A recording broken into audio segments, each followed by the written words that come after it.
10 concept वो भी। Everyone, मैं प्रियांक शर्मा, एक SEBI registered research analyst upsurge में आप लोगों को फिर से स्वागत करता हूं इस वीडियो में, जो बहुत ही इंटरेस्टिंग वीडियो होने वाली है, क्योंकि मैं आप लोगों को बताने वाला हूं 10 कंसेप्ट, वो भी सिर्फ 10 मिनट में। तो चलो शुरू करते हैं। सबसे पहले बात करेंगे सपोर्ट और रेजिस्टेंस। देखो, ट्रेडिंग के अंदर सपोर्ट रेजिस्टेंस सीखना सबसे ज्यादा जरूरी होता है, लेकिन मैं आपको सिखाऊंगा एक गजब का शॉर्टकट कि आप 15 सेकंड में भी सपोर्ट रेजिस्टेंस लगा सकते हो। कैसे? देखो, एक कैंडलस्टिक होती है, एक कैंडलस्टिक के अंदर 4 ही चीजें सच होती हैं। वो 4 चीजें क्या होती हैं? प्राइस का ओपनिंग या क्लोजिंग प्राइस, और प्राइस का हाईएस्ट प्राइस और लोवेस्ट प्राइस। ये 4 चीज रियल है, बाकी सब अज्यूम करते हैं, हम लोग मानते हैं। अगर आप किसी भी बड़े टाइम फ्रेम के इन 4 लेवल को ड्रॉ कर दो तो छोटे टाइम फ्रेम पर ये सपोर्ट रेजिस्टेंस की तरह काम करते हैं। कैसे? चलो दिखाता हूं। अब आप देखो, मैंने क्या किया है, एक दिन के कैंडलस्टिक यानी कि 1 डे टाइम फ्रेम की कैंडलस्टिक के ओपन, लो, हाई, क्लोज मार्क कर लिए। अब हम चलेंगे 5 मिनट के चार्ट पर और देखेंगे क्या ये लेवल अगले आने वाले दिनों में सपोर्ट रेजिस्टेंस की तरह काम करते हैं या नहीं करते हैं। तो लेट्स सी। परफेक्ट, इतना काफी है आपके समझने के लिए। देखिए, ये वही 4 लेवल है, यहां से प्राइस एक्शन शुरू होता है।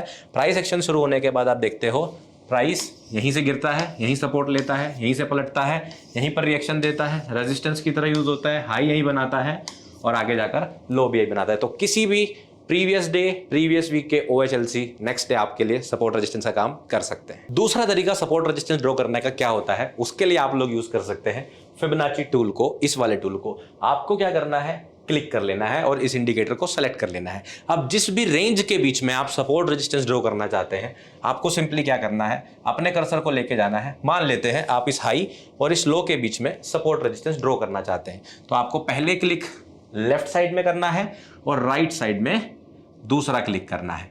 ये ध्यान रखिए कि फिबोनाची को हमेशा स्विंग लो और स्विंग हाई के बीच में ड्रॉ करते हैं, और प्राइस नीचे जा रहा हो चाहे ऊपर, हमेशा पहले लेफ्ट साइड पहला क्लिक और राइट साइड दूसरा क्लिक करते हैं। और जो ये लेवल्स आ गए आपके, ये लेवल्स आपके लिए रेडीमेड सपोर्ट रेजिस्टेंस का काम करते हैं। सपोर्ट रेजिस्टेंस ट्रेड कैसे करते हैं, आपके मन में सवाल आ गया होगा। चलो इसको समझाता हूं। तो मान लीजिए आपके पास ये जो रेड लाइन है, ये किसी बड़े टाइम फ्रेम का सपोर्ट रेजिस्टेंस आपने ड्रॉ करके रखा हुआ है। तो सबसे पहले आपको समझना होता है ब्रेकआउट। तो ब्रेकआउट को कैसे ट्रेड करते हैं? कभी भी प्राइस किसी लेवल को ब्रेक करके आगे चला जाता है। जैसे मान लीजिए आपका रेजिस्टेंस है, प्राइस आया, ब्रेक किया और ऊपर चला गया, तो इसको हम लोग बोलते हैं ब्रेकआउट। अब इस ब्रेकआउट को ट्रेड कैसे करते हैं? तो सिंपल, मान लीजिए प्राइस जो है यहां से एक कंसोलिडेशन करता है, कंसोलिडेशन के बाद इस तरह से ब्रेकआउट देता है। तो ब्रेकआउट ट्रेड करने के 2 तरीके होते हैं। पहला तरीका कि आप क्या करते हैं, ब्रेकआउट के बाद रीटेस्ट पर ट्रेड करना पसंद करते हैं, इसको बोलते हैं रीटेस्ट, और आप यहां पर एंट्री लेते हैं, स्टॉप लॉस इसके नीचे रखते हैं। ठीक है। दूसरा तरीका होता है जो मुझे थोड़ा ज्यादा पसंद होता है, कंफर्मेशन पर ट्रेड करना। तो कंफर्मेशन पर कैसे ट्रेड करते हैं? जब भी आप किसी ब्रेकआउट को देखें, रीटेस्ट होने दें, यहां पर एंट्री अवॉइड करें। जब पहला हाई ब्रेक हो जाए, मार्केट स्ट्रक्चर यहां शिफ्ट हो जाए, यहां पर एंट्री प्लान करें, इसके नीचे स्टॉप लॉस और ऊपर की तरफ अपना टारगेट प्लान करें। तो इस तरह से आप ब्रेकआउट को ट्रेड कर सकते हैं। सो अभी हमने जो ब्रेकआउट का कंसेप्ट समझा, उसमें आप लोगों को एक छोटी सी दिक्कत कभी कभी आएगी। क्या? कभी कभी प्राइस ऐसे जब ब्रेकआउट कर रहा होगा या जैसे किसी रेजिस्टेंस लेवल को ब्रेक कर रहा होगा, उसके बाद ऊपर जाने की जगह नीचे गिर जाएगा। अब जब ये नीचे गिर जाएगा तो इसे बोलते हैं हम लोग फेक ब्रेकआउट, और मैं शॉर्टकट में इसको क्या बोलता हूं, फेक आउट। इसको कैसे ट्रेड करते हैं?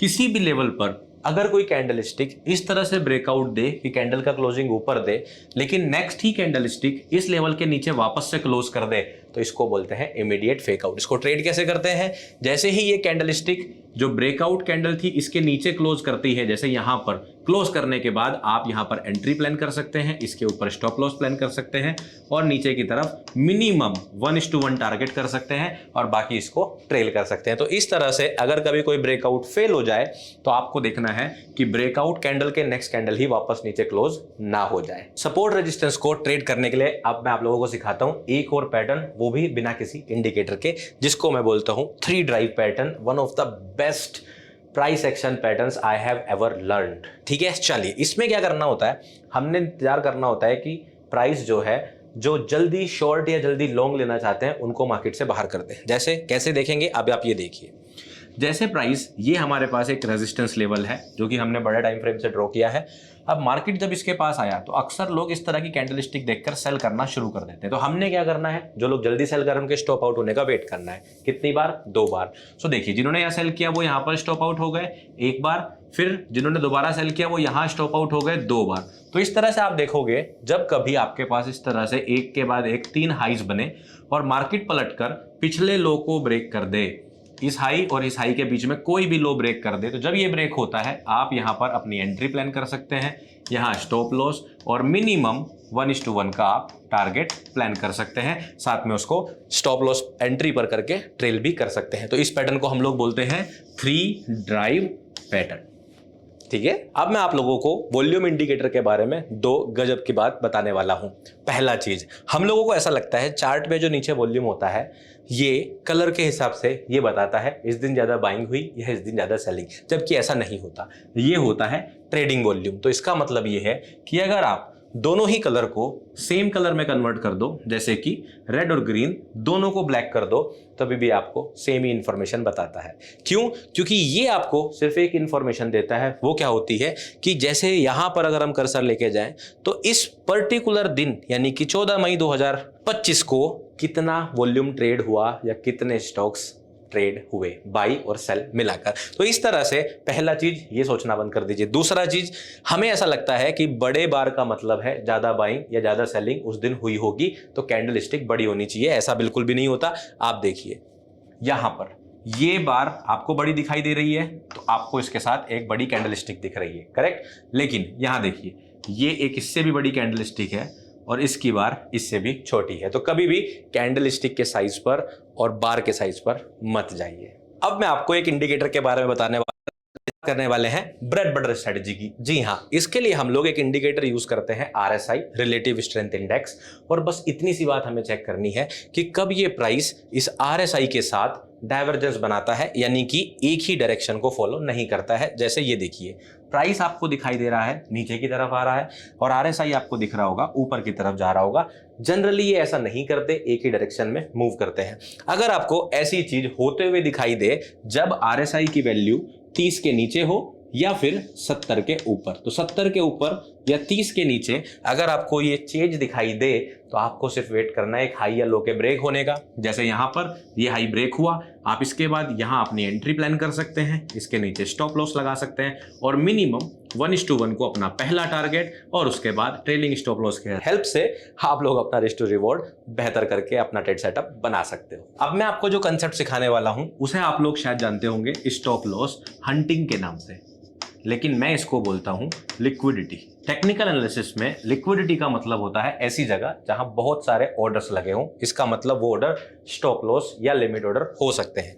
प्राइस के अंदर एक खास बात क्या होती है, प्राइस जब भी किसी डायरेक्शन में जा रहा होता है तो वो कोशिश करता है हमेशा कुछ लिक्विडिटी को स्वीप करके ही आगे बढ़े। जैसे कि इस एग्जांपल में आपको समझाता हूं।